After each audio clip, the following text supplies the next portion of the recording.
Good evening, everybody, and welcome to another edition of the Sports Exchange. My name is Scott Rock, along with George Eichorn, and we welcome Mel Farr Jr. to the broadcast, along with his little grandson, Kenzo. There we go. You get it right, grandson, not son. No more sons. Yeah, that's okay. Well, it's okay. Grandson, son, it don't matter. You're a father figure of some kind. I guess knowing I've never experienced grandfather territory, I wouldn't know the difference. But nevertheless, a nice little one that you got. So we have 3.1 guests here on this broadcast, don't we? Right. Yeah, we sure do. That's it. So tell us a little bit about Kenzo now that he gets his claim to fame here tonight. Well, we're going for about 6'4" left-hander, a southpaw. That way he can work, about, like I said, about once every 3, 4, 5 days. And can make a lot of money. That's 30, 40. By that time, who knows what the money might be 50, 60 million at that time. So that's what we're looking for. No football for this young guy, though. Oh, smart man. We don't need no CTE or hits to the head and things like that. Just go out there, and if he's going to do any hitting in the head, he'll be throwing at hitters instead of getting whacked in the coconut. So.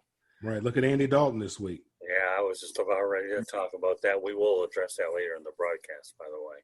So thanks for bringing it up. We're going to stay in your neck of the woods in the area tonight and recap the Detroit Lions versus the Atlanta Falcons. The Lions are 3-3 now after their win over the Atlanta Falcons, who are 1-6. And yes, Matt Stafford has now had his 30th career comeback, George, like you talked about. Mel, what are your observations about what the Lions did to the Falcons? I'd say they were a bit lucky yesterday.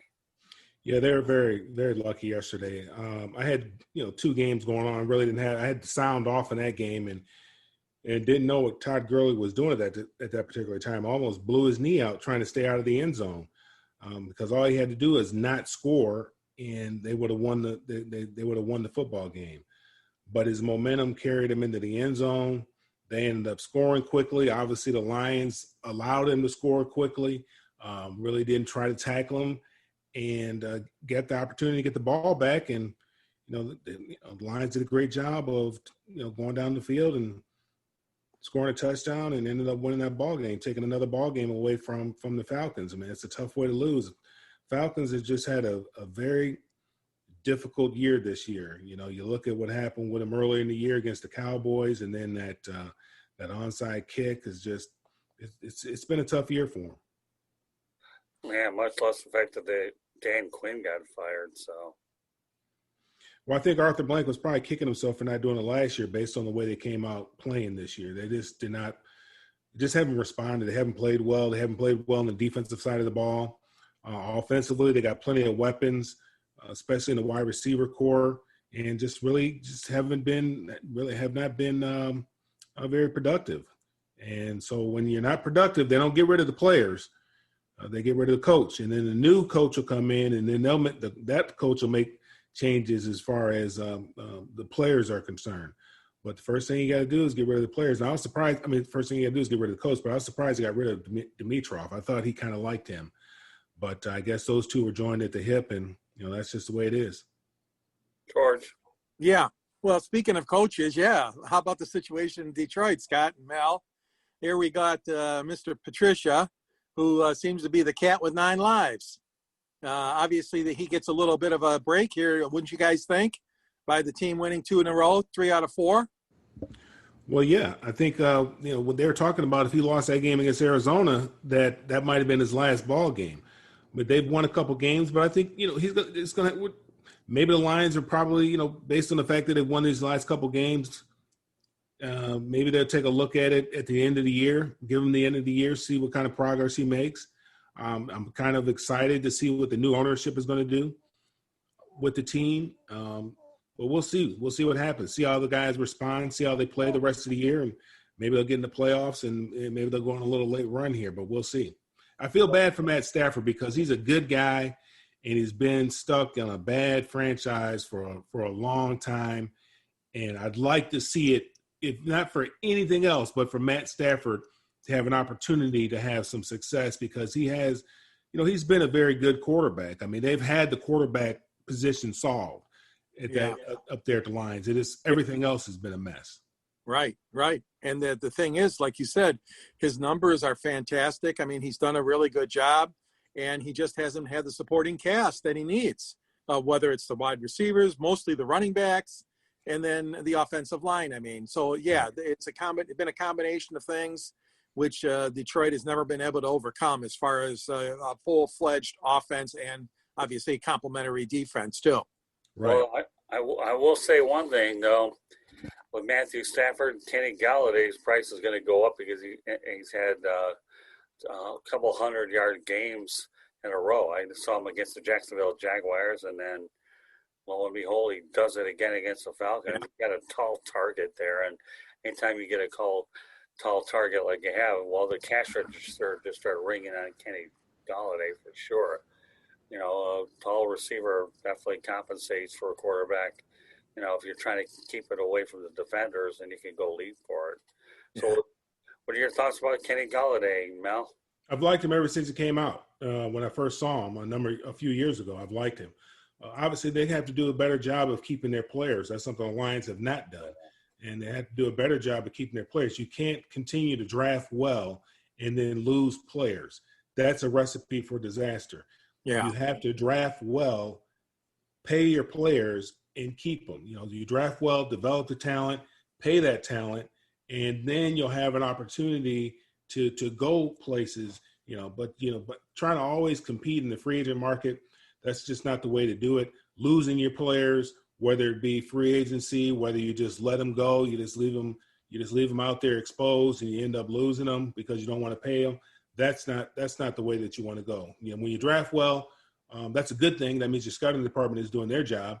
And so then you got to keep those guys around and you got to pay them. Yeah, you don't need to mismanage your cap, that's for sure.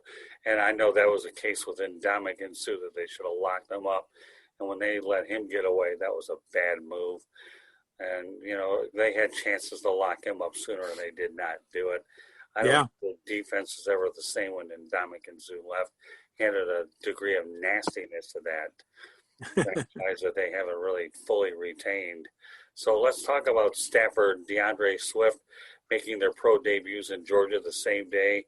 A credit to Georgia football, even though these guys are a few years apart. Nevertheless, it's ironic that they both make their Georgia pro debuts together with the Detroit Lions. Mel, you're right there. How important was it for those two guys to return back to Georgia playing football professionally?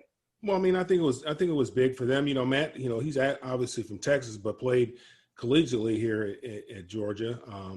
DeAndre had some great years here at Georgia. Was a real big time back, and obviously there's that excitement. And then with Todd being on the other side, there was that excitement there. But at the end of the day, it's football, and you have to go out there and produce. And you have to go out there and perform. I think it was nice for them both to be back here where they played collegiately and both played extremely well.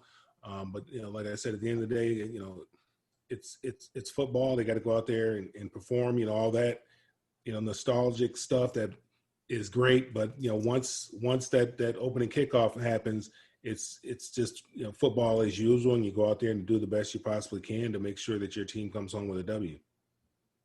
Yeah, and then, adding on to that, I mean, it's kind of ironic. Stafford's been in the league as long as he has, and he hasn't played in Atlanta yet against the Falcons. And I know that he has a really good friendship with the quarterback, Ryan. And obviously it's well known with the LA Dodger, Clayton Kershaw. So Matthew is well respected around the league, and I guess him and Ryan have a great friendship off the field as well, Mel and Scott.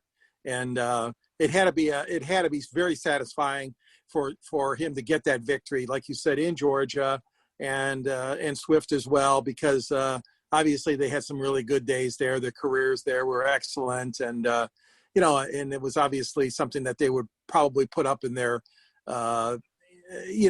especially Swift. He's a rookie, for crying out loud, but Matthew, I bet, would really put that up there high among his achievements too, at least going back to Georgia and winning.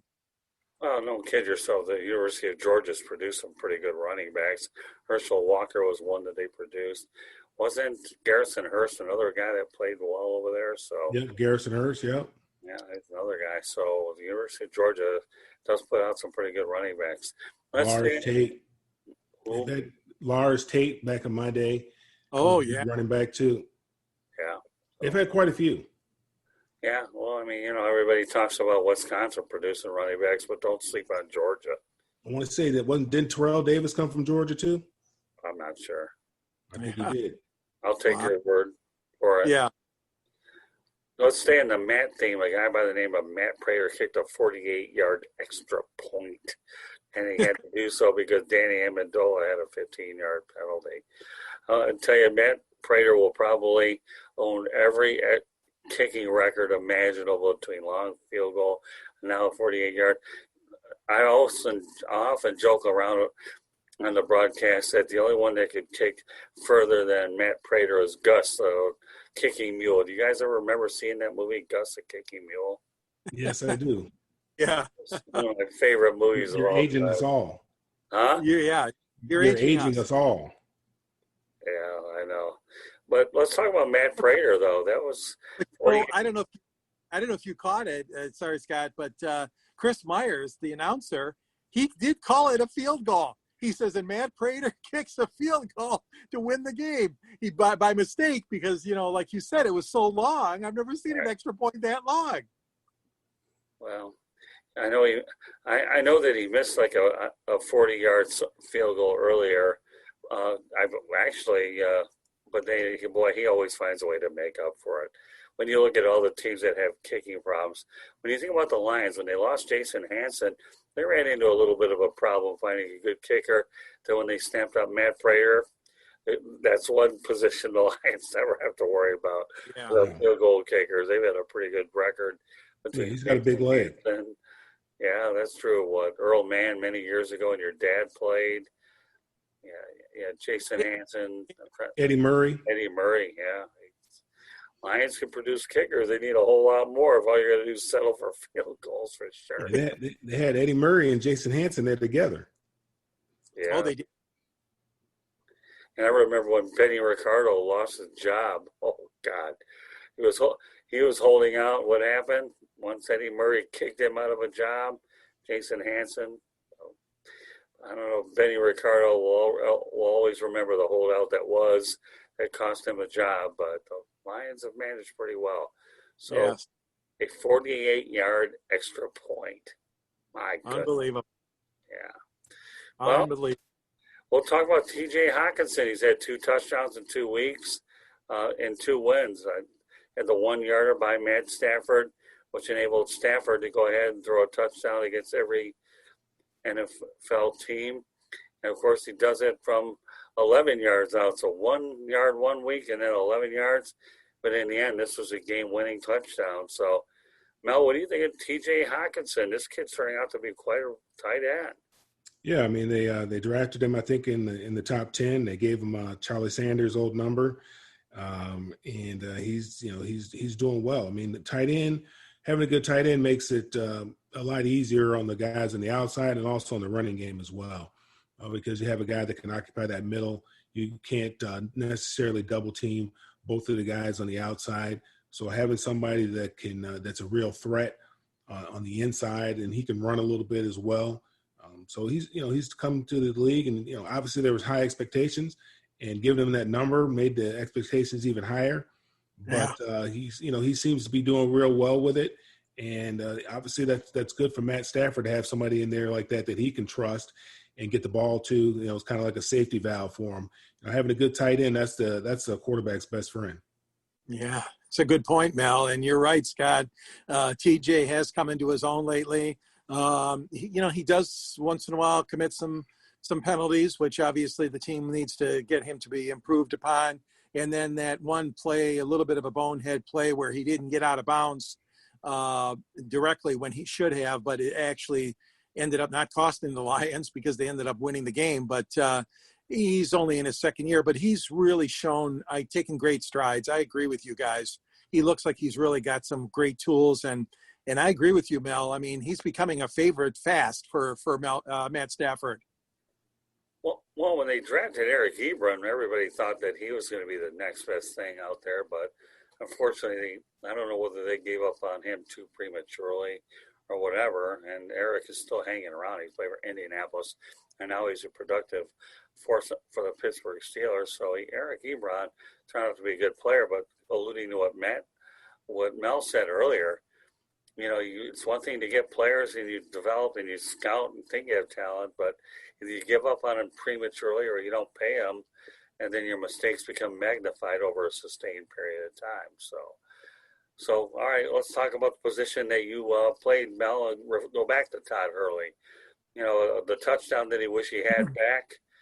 Well, we do know that, the objective is to score.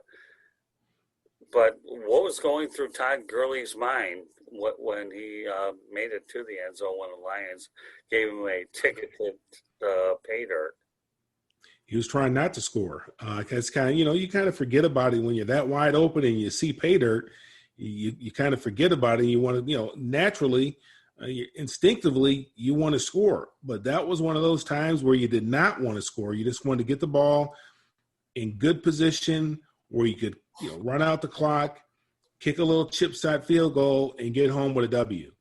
But he had so much momentum going, he almost tore up his ankle and blew his knee out trying not to score. And unfortunately, his momentum carried him into the end zone, and able to get the ball. The Lions were able to get the ball back and go down the field and score. Yeah, and win the game. 64 seconds to do it. That's for sure.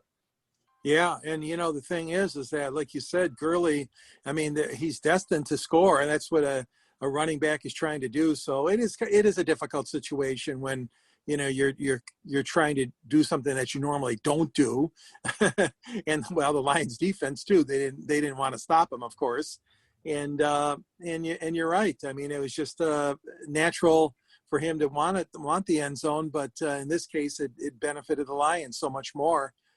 And I give credit, no timeouts left for Stafford, no timeouts for Detroit.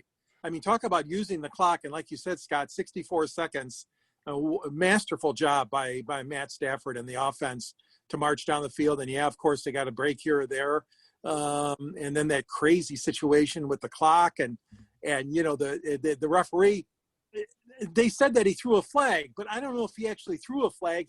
It sounds like he was trying to stop to get the replay official to watch the replay. Is that kind of what you guys understood at the end there? I didn't really pay attention, to be honest with you. Yeah, well, the Detroit was on the goal line, and they were marching in the red zone, but it didn't matter. But they had to go to the replay booth because they wanted to see if it was a catch or not. So it was an exciting game, especially if you're a Lions fan.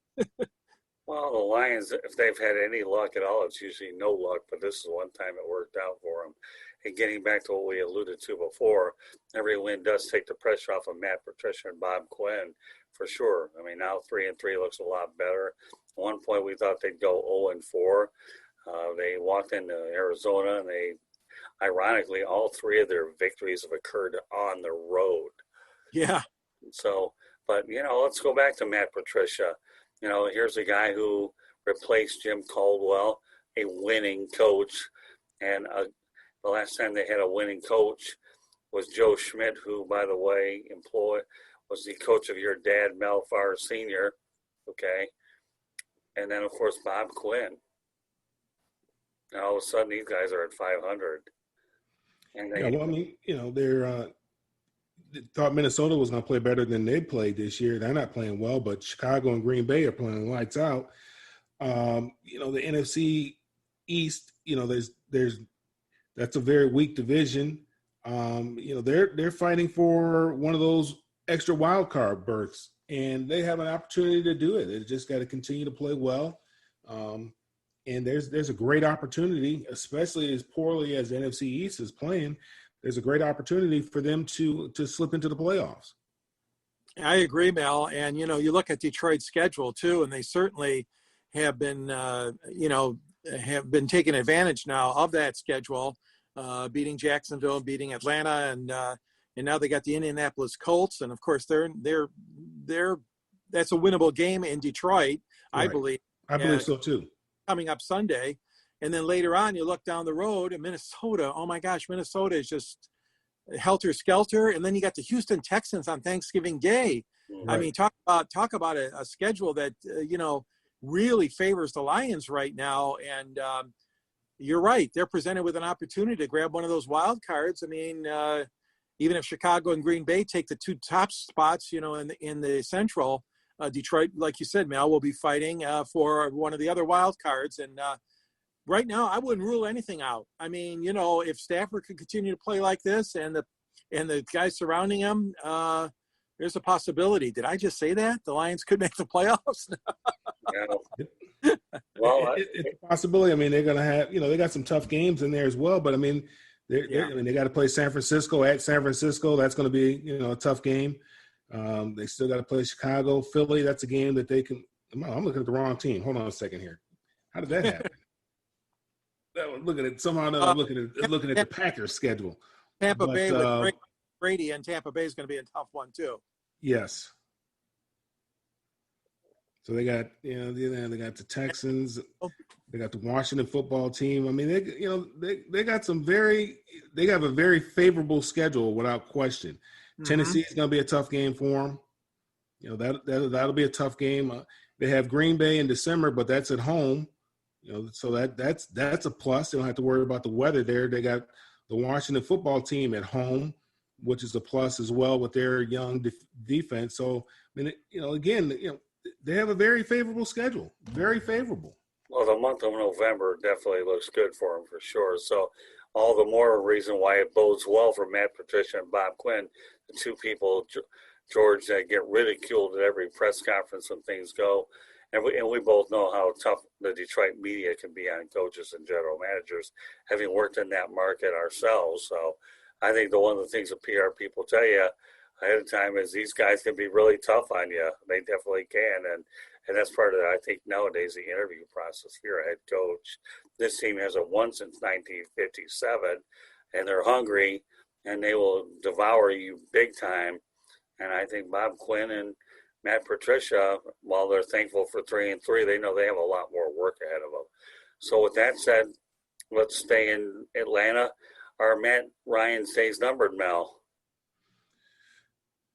That's a great question. Arthur Blank made a comment out of nowhere, out of the blue. I don't know where that came from. You look at how Drew Brees, the age that he's playing up until he's in his 40s. Look at Tom Brady, 40s. You look at Phillip Rivers. These guys are all playing at a high level. Now Matt's 35, 36, maybe somewhere in that area. Right.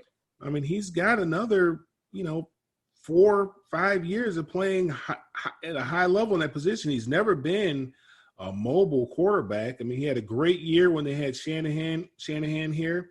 That just tells you, how much of a difference a good offensive coordinator makes for a quarterback. So he's got all the talent there. They got all the talent around him. I don't believe so. I mean, you look what's coming up in the draft. I mean, that's when you want to start doing a total rebuild, and you start just, you tear everything down to the studs, and you rebuild it. They still have a very good, lot of, some very good years left with Matt Ryan. There's no need to tear this thing down yet. And then, look what's coming out of the college ranks at the quarterback position. And again, this depends on where they're drafting too. How poorly they continue to play this year. That also plays into it, because that's going to, you might have an opportunity to get one of those three quarterbacks that everybody thinks is a franchise quarterback. So, it just depends on how poorly they finish the season out, as to whether or not his days are definitely numbered, I think. Well, I mean, can you imagine a Trevor Lawrence taking the ride down I-85 to play Atlanta? Holy Toledo, when they bring fans back, that place would be packed with Trevor Lawrence there. Oh, yeah. Wouldn't that be – wow. Yeah, you guys have seen him plenty in those parts, haven't you, Mel? Trevor Lawrence. So I watched him play in high school. Exactly. That's my point. Thank you. So, all right, let's talk about some playoff contenders going south. Oh, and you guys alluded to the Houston Texans, Bill O'Brien. What can we say about it? I mean, you talk about trading away DeAndre Hopkins and then getting into a shouting match with J.J. Watt. and trading away an abundance of good players to Davian Clowney. What the daylights is going on with the Houston Texans? George, what are your thoughts about it? Well, I just think they're in disarray right now. Obviously, that goes without saying. They've lost their edge, their competitive edge. I don't know if they've lost their desire to win. They're just not performing at all. I mean, I'm really disappointed in them, along with some other teams that I know you and I are probably, and Mel will talk about in the NFL. I mean, it's like a feast or famine this year, and a lot of good teams, a lot of good franchises are stumbling and bumbling out the chute, but the Texans are a huge disappointment. And I'm sure the fans in Houston are really upset about this because they had high hopes for that franchise in the last couple of years to get to the Super Bowl. And this year certainly looks like another downer for them. Mel? Yeah, when you pay the quarterback the kind of money that you paid him, you feel that you should be able to compete every year for championships because you have that position taken care of. I don't care what level you're at. If you don't have somebody that's competent that can play that position, it's going to be very difficult for you to compete. Well, they got a guy that can play that position and play very well, and they've paid him. And you think that you have an opportunity, like the Seattle Seahawks and other teams, when you have that guy there, that you should be competing every year for championships. And I think obviously it's very unfortunate for them what's been going on. I think ever since the owner passed away, then they got rid of the general manager, and then they gave the head coach some of the general manager's responsibilities, and I don't know what he decided to do. Getting rid of Jadeveon Clowney, trading for Tunzel, which I think was good because obviously you need to get some protection. But then also trading away DeAndre Hopkins. I don't understand. I don't understand that move at all. When you have the quarterback, he needs somebody to throw it to, and you get rid of his top target. That move I don't understand. So that move in itself, and along with their poor play, that cost him his job. Yeah, no question about it. Bob McNair certainly had the late owner had the franchise going in the right direction for sure. And there's been a lot of dysfunction. You can't trade a guy the caliber of DeAndre Hopkins. You bring in Brandon Cooks, who's not 1/10 of the receiver that he is. David Johnson, certainly an older running back that's had a little bit of wear and tear. You're giving away an impact player like that. Bill O'Brien deserved to get fired, and I would find it hard to believe that he would actually land anywhere anytime soon because he had more than enough opportunities to get that job done. I mean, I know when the Lions lose a head coach, none of them get hired, so at least head coaching wise. Yeah. And I have a feeling that Bill O'Brien is a one and done on the head coaching side for sure. You guys talked about the Minnesota Vikings a little. Now we're going to talk about them a lot. Stephon Diggs gets exiled to Buffalo. Kevin Stefanski is the new head coach for the Cleveland Browns. Two big losses in their own right. Kirk Cousins being paid a lot of money for a team right now that you wonder how long Mike Zimmer will be there. I think Zimmer gets another year or two to right in the ship, but those are some impactful moves during the offseason. So, Mel, why don't you lead off with this one? I think it just shows what happens when you pay that kind of money.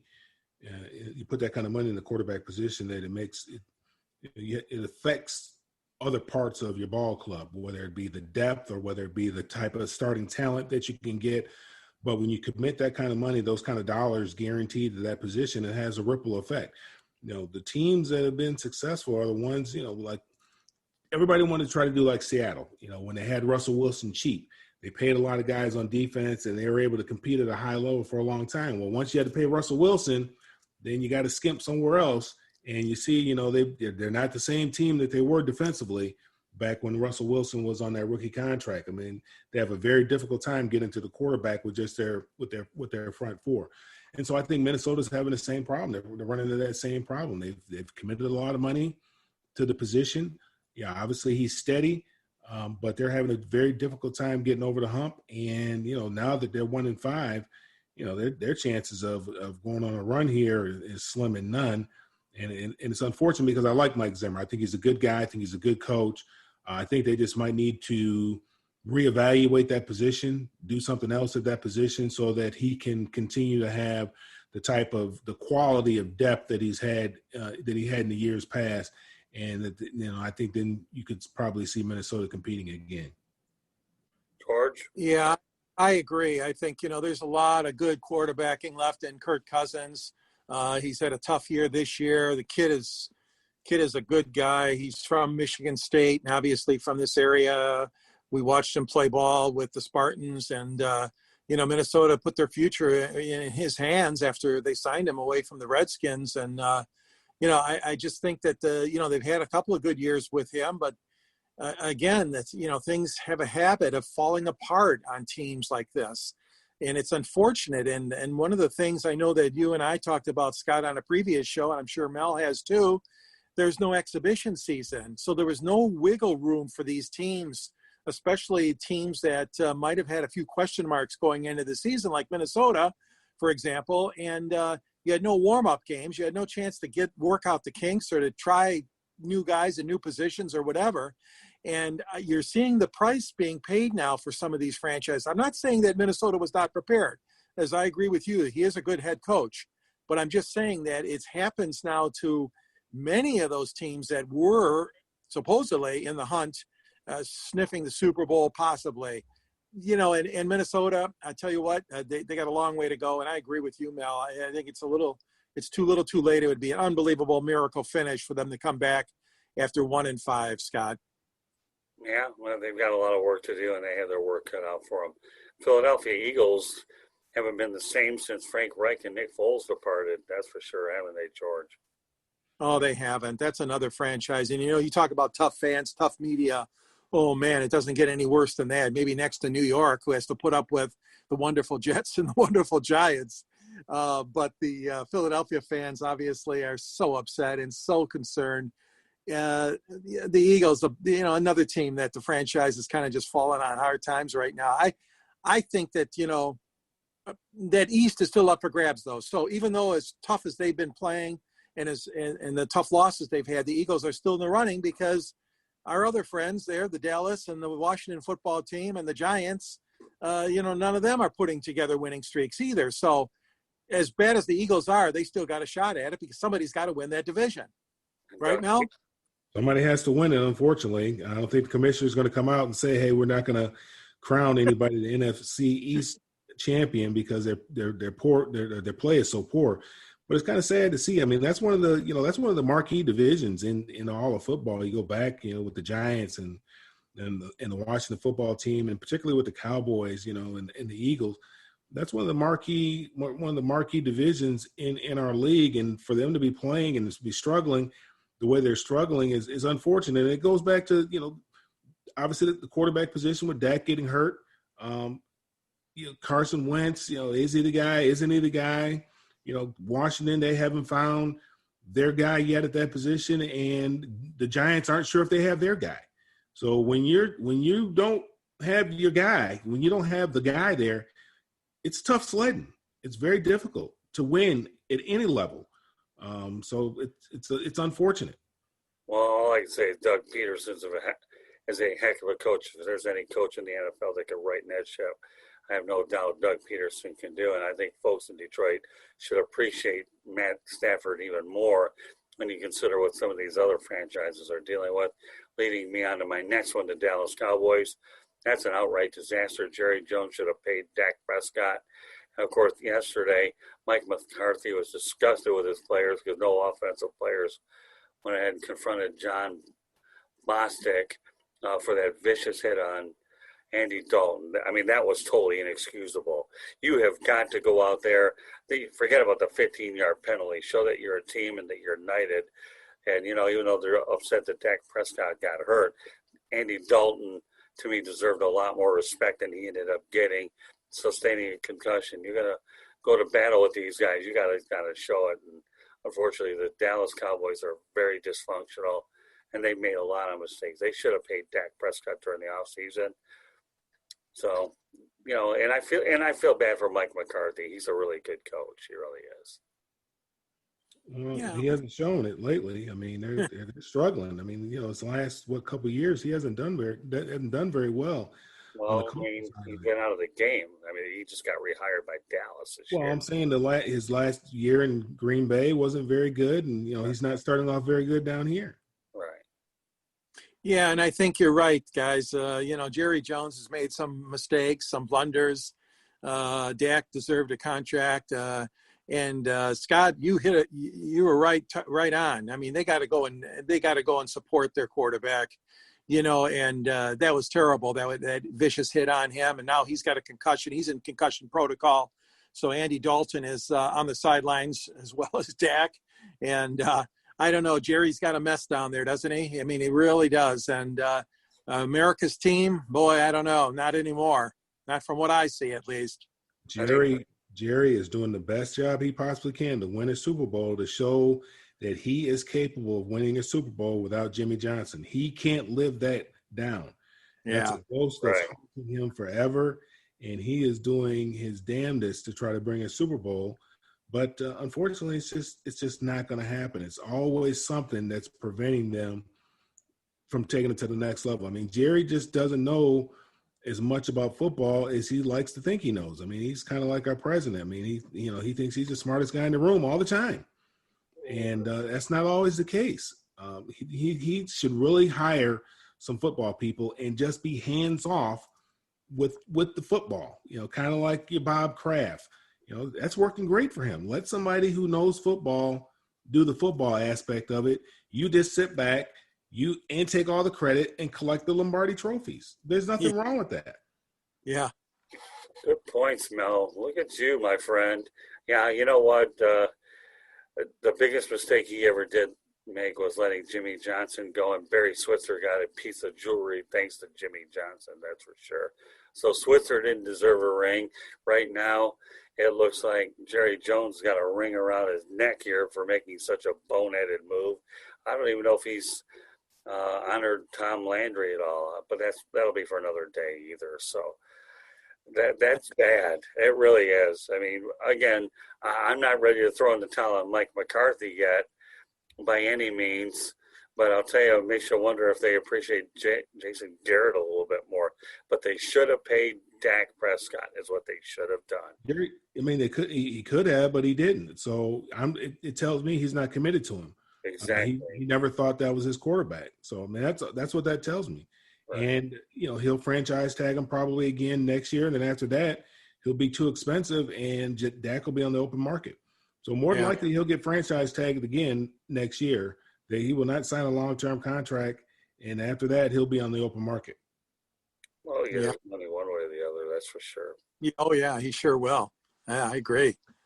Somebody's going to scoop him up in a hurry. Yeah, he's a good kid, man. He's a good kid. I mean, is he Patrick Mahomes? No, but how many Patrick Mahomes are there? Lamar Jackson? No. But how many Lamar Jacksons are there?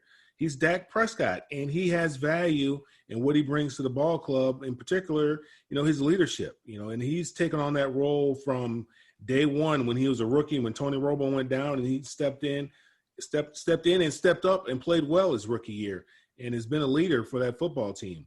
So, yeah, his day is coming. Well, we talk about franchises spiraling downhill. What about the New England Patriots? I knew that they had a lot of players opt out for COVID-19, and Tom Brady did something that Bill Belichick normally does. He got rid of Belichick early instead of being shipped out earlier. And how is that working out for Tom in Tampa? He's got his own fantasy football roster out there with all the players that they've got on offense, and now they've added Antonio Brown as well to the Tampa Bay fray. So, I don't know, Tampa's looking awfully good by the week, aren't they? They sure are. Tampa looks really good. Getting back to New England for a second, Cam Newton, he's not very happy. Obviously, anytime you're benched or you're threatened to be benched, but he came right out like a man and says, hey, it's going to be a permanent change if I don't turn this thing around. Right. And Cam Newton still has a lot left in the tank. I mean, he's a good quarterback, but the supporting cast just isn't there in New England. So many guys have moved on to other teams, Trey Flowers, for example, and Gronk and Brady and, Danny Amendola. And, Lions have taken a lot of these guys on their contracts. But that being said, I mean, it's a tough situation, obviously, Newton was put into. But the thing is that's a storied franchise and obviously a winning franchise. And they don't look the same right now, Scott and Mel. New England does not look the same at all. Well, not only that, you got Brian Flores snapping up a bunch of Patriots in Miami. Yeah. That isn't good enough. Why don't you go to Tennessee? Or even Mike Vrabel's added a few of his own. Malcolm Butler's out there. Stephen Gostkowski, although he missed a field goal, he's headed up and down here there. But these guys are moving around. And, you know, Tom Brady saw things going south. He said, I'm going to jump ship and make a name for myself. And right now, he's got the early laugh over Belichick. Yeah. I think they're both ready for a change. I think Belichick more so than Brady probably, and Brady just had to go along with it. But I'm sure that Brady, it doesn't bother him to see his old team struggling the way that it is. And it kind of validates what everybody, or you know, what some people say is that, you know, who was it? Was it Tom that made Bill or Bill that made Tom?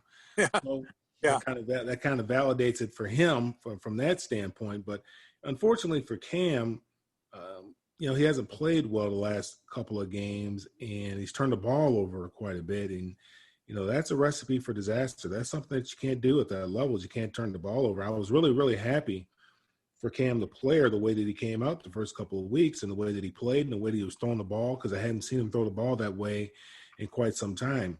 You know, with him being 100% healthy, it was nice to see him spin the ball the way that he was spinning it. And it's kind of disappointing to see what's kind of happened to him in the last number of games here with the losses, and not just the losses, but the way that they lost. You know, Cam turning the ball over so much, that's just not good. And you know, he understands. You know, he's just got to stay focused. He's got to be disciplined, and you know, just got to be able to maintain that focus for 60 minutes at a time. You know, week in and week out. Make sure that he's studying. Make sure that he's prepared so that when he gets out there on Sunday, he can go out there and just let it fly. Well, it wouldn't hurt. He's a mobile quarterback, and he hasn't done a lot of running lately either. That's a big part of it. Right. So, Right. Right. Well, we're leading up to Michigan State this week. Obviously, how can we do a broadcast among the three of us without talking about it? So, Mel, what's your take about Michigan State? Well, Michigan won big over Minnesota. They looked good over Minnesota. Michigan State, who they play? Nebraska? Michigan State lost to Rutgers. Yeah, lost to Rutgers. Yeah, I saw. Yeah, they lost to Rutgers. Rutgers hadn't won a game in the Big Ten in a long time. Yeah. Well, they brought in Greg Schiano, who's a good coach. He's one of the winningest coaches. So that was definitely an upgrade for Rutgers during the offseason. But yeah, absolutely. And I'm not so sold on Michigan State's coach. I know. Tucker, right. I'm not. You know, he came from Colorado, and which I think he came from Georgia and went to Colorado, and you know. I think that's what it was, but so I don't know much about him. I'm not real sold on him. We'll just have to see. But you know, Michigan looked good. You know, they look good. I think that you know, based on the little bit that I saw of Michigan, I don't think any of Michigan State. But you know, that's always a big game up there. And Michigan, they need it this year, and I think they want it. And I think they'll probably go ahead and win that game. Yeah. I like what I saw with Joe Milton, George. I really did. Yeah. I'm glad you brought him up because he had a hell of a game. Hey, Milton, you know, there wasn't too much said about him here locally other than the fact that, you know, Harbaugh was pretty tight-lipped, but most of the experts knew he was going to go with Milton at quarterback. But, yeah, he was steady. He was calm under pressure. He played a really good, solid game, and the likes of which we haven't seen in a while. Shea Patterson, didn't have games like that before. And Milton did look very good. And conversely, Scott and Mel, Rocky Lombardi, he just had a really tough game. And no offensive line to help him out. They're going to get eaten up. I can't believe the spread is 20-some points. Michigan is favored by on Saturday, the 12 noon kickoff on Fox television. But I tell you what, it's still, you throw the record books out, Mel and Scott, you know that when these two teams play, don't go by no spread because pride is on the line, but it certainly looks like Michigan has a heck of a lot more talent on their side of the ball than Michigan State does heading into the showdown. Well, Joe Milton's 6'5", 248 pounds. And while everybody's a Harbaugh hater, let me just say this for whatever it's worth, okay? The man still has won 70% of his football games. And when you consider who his predecessors were. Brady Hoke, Rich Rodriguez. That's not good enough in Michigan, though. You What's know that. That's not good enough. You said 70%? I know. I'm with you, Mel. But Jim Harbaugh, I mean, obviously they're looking for bigger things, national championships, having Ohio State roll over. In Indiana, that might be good, but at Michigan, that's not You're right. That's not good. No, I agree. I'm just saying, Jim Harbaugh's won a lot of games, and he inherited a mess. So with that said, we had to get that Michigan State plug in, and we'll go ahead and Mel, I know you have your little grandson there, so we got a couple more minutes left in the broadcast. Why don't you let everybody know how they can get a hold of you, Mel, and what you stand for? Oh, you can catch me at all social media at Mel Farr Jr. That's Instagram, Twitter, LinkedIn, Facebook. My email address is melfarjr@gmail.com. And then you can see what we're doing here locally and also up there in Detroit for the youth at melfar.org. And Mel joins us on the Thursday edition of the Sports Exchange and has done a wonderful job with his football analysis. And I know we've talked about some very intense issues as well. So, but I'm glad that he doesn't mind using the platform to talk about what his really true beliefs are. Go ahead, George Eichorn. Yeah, you can get a hold of me at DSBA2 on Twitter. My email is geichorn@yahoo.com. And I'm the author of a book called Detroit Sports Broadcasters on the Air, which is a wonderful pictorial history of Mel Farr. You remember some of these names: Van Patrick, Bob Reynolds, Frank Beckman, Jim Brandstatter, guys that have done the Lions games are featured in the book. Ernie Harwell and Paul Carey and Ray Lane from the Tigers, Bruce Martin, Bud Lynch, Ken Daniels from the Red Wings, and George Blaha and others from the Pistons, and Scott Morganroth, the host of this show. Scott, you take up one wonderful page of the book. I think you're pictured with a couple of guys that we are very familiar to us sports people. Yeah, Jimmy Connors, Muhammad Ali, they're not too bad as slouches, are they, Mel? No, not at all. It's good to be here. Detroit Sports Broadcasters on the Air. Scott has a link to it on the South Florida Tribune website under my profile, and you can link right to order yourself a copy of the book, and I think you'll all enjoy it. So good being part of the show again tonight. Yeah, George and I are longstanding members of Detroit Sports Media, Detroit Sports Broadcasters Association as well.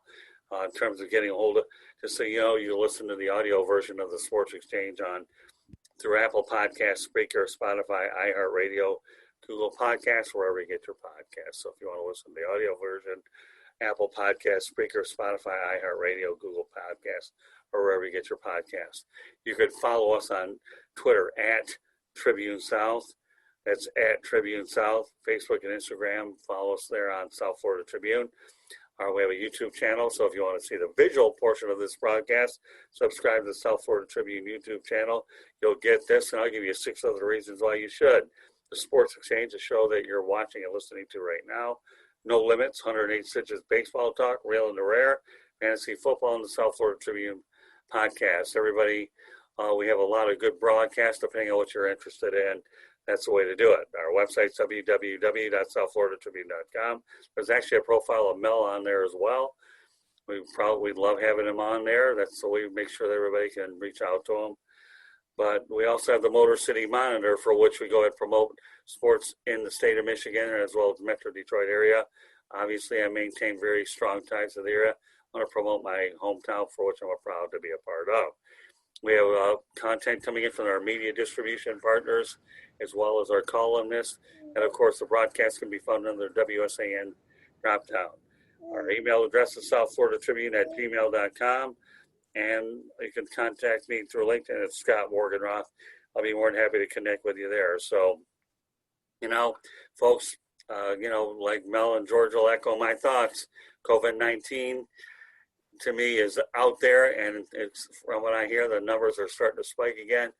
So all I can say is mask up, use common sense, social distance, and take whatever safety precautions that you need to go ahead and take. George, what can I tell you? No, you're absolutely right, Scott. I mean, we've had a spike here in Michigan. Unfortunately, the cases have gone up here. The stadiums are still closed. There'll be no fans at Michigan and Michigan State. Unbelievable. The big house will be empty. It's sad, but it's necessary. And yeah, I agree with you. We got to take the precautions necessary, in whether it's in sports or everyday life. We have to make sure we nip this in the bud.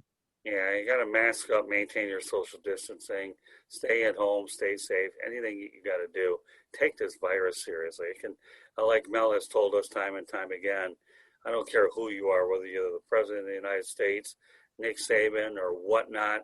This virus doesn't seem to care who you are and what you're all about. It will get you one way or the other, as you can tell by the outbreaks as well. One other note I should point out, just so you guys know, and everybody out here, I did vote early yesterday on a Sunday out here in Pompano Beach, and I did it after the football game, so I have already voted. This is unquestionably the most important election out in our American history. Everybody get out there and vote in 2020. So it can't be any more emphatic than that, right, Mel? No, I voted today. Did I'm all done.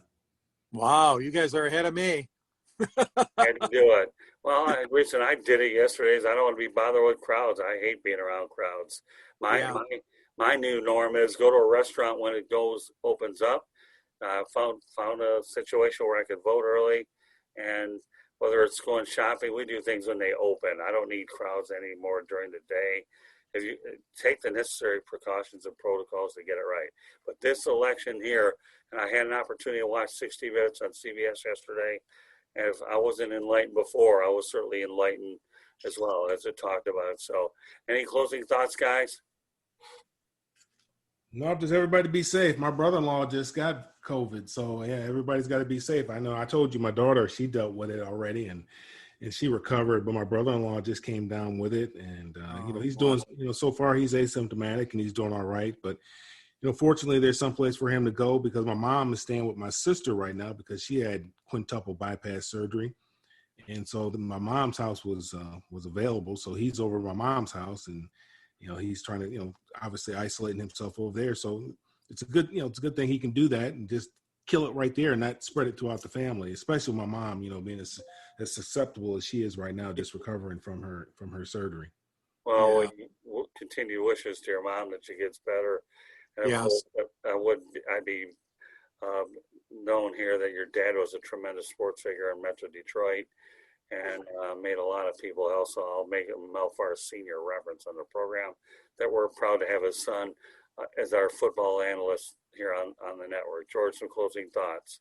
Yeah, I just want to echo what you guys said, take the necessary precautions, be safe, get out there and vote, exercise your constitutional right.